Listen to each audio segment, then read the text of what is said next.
Hari ini saya nak terangkan fungsi location untuk cloud accounting. Kalau bisnes anda ada lebih daripada satu tempat simpan stok atau tempat jualan, contohnya kedai utama, cawangan, store atau gudang, fungsi ini memang sangat berguna. Sekarang saya tunjuk mana dapat create location.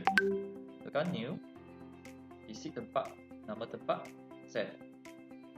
Sini ada satu example. Line info kamu boleh isi jika diperlukan.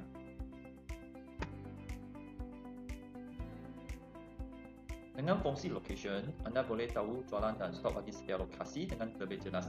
Jadi anda boleh nampak lokasi mana yang presentasinya lebih baik dan lokasi mana yang perlu diberi perhatikan.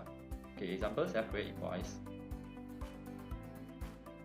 Okay, dekat dokumen info sini kamu boleh pilih location. Pilih item. Tekan save. Dekat sini kamu dapat tahu location bagi setiap invoice. Okey, dekat sini report.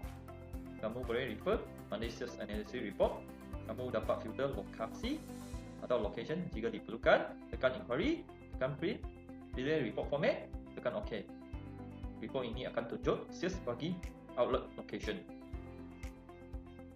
Selain itu, jika kamu nak tengok stock balance bagi location tertentu, stock card, tekan inquiry, kamu dapat tahu HQ outlet.